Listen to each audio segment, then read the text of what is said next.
नमस्कार दोस्तों। दुनिया में बहुत से ऐसे लोग हैं जो यह स्वीकार करते हैं कि उन्होंने रूहों को देखा है, लेकिन जिन लोगों का सामना कभी किसी मृत आत्मा या भटकती रूह से नहीं हुआ, उनके लिए यह सब बचकानी और मनगढ़ंत बातें भी हैं। इसमें गलती उनकी नहीं जो रूहों के होने को नकारते हैं, लेकिन कहते हैं ना, सच तो सच होता है, उसे किसी के स्वीकार करने या न करने से फर्क नहीं पड़ता।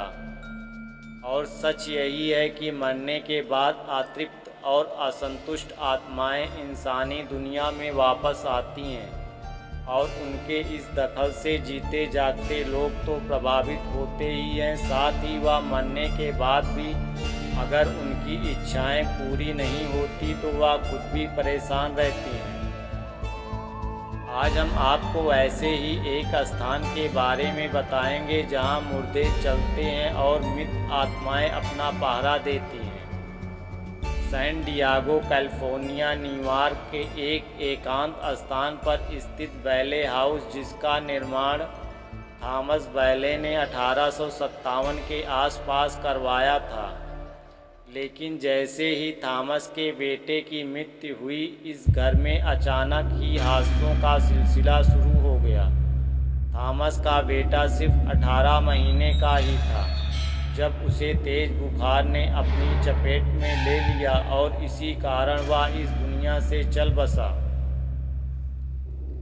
पहले परिवार को इस घर में आने से पहले ही यह लगता था कि कुछ तो है जो बहुत अजीब है।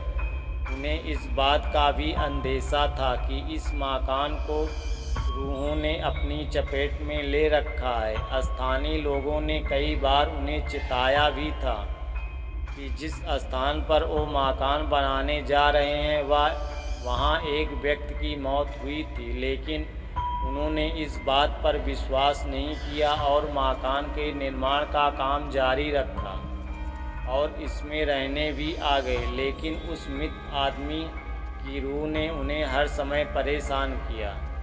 बेटे की मौत के कुछ समय बाद थॉमस के घर 2 बेटों और 1 बेटी का जन्म हुआ, और कुछ ही समय बाद एक गंभीर बीमारी की चपेट में आकर उसकी पत्नी का देहांत हो गया।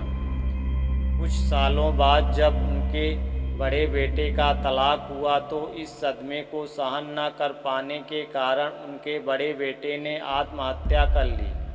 वहीं उनकी बेटी आलिया, जो शादी के बाद उन्हीं के साथ बैले हाउस में रह रही थी, के पति की भी मौत हो गई। मौत का यह सिलसिला तब तक चलता रहा जब तक परिवार के हर एक सदस्य की मौत नहीं हो गई।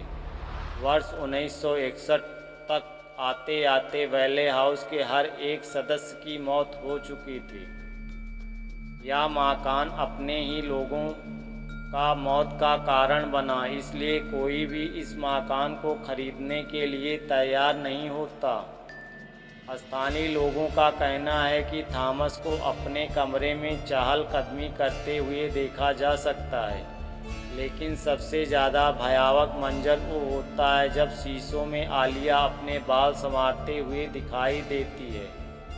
यूँ तो बैले हाउस को अपना सरकार ने अपने कब्जे में ले लिया है, लेकिन अभी भी वहाँ कोई नहीं जाता। छानबीन करने गए एक दल में शामिल व्यक्ति का कहना था कि रात के करीब 1 बजे जब वो और उनकी टीम घर का मुआयना कर रहे थे, तब उन्हें हर कमरे में किसी के होने का आभास हुआ।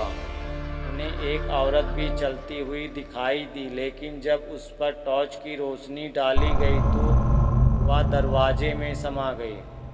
लोगों का मानना है कि बैले हाउस में जितने भी लोगों की मौत हुई है, आज भले ही वह इंसानी शरीर के साथ इस दुनिया में नहीं है, लेकिन उनकी आत्मा बनकर यहीं भटक रही है। हमारी जानकारी अच्छी लगे तो प्लीज़ लाइक, सब्सक्राइब, कमेंट जरूर।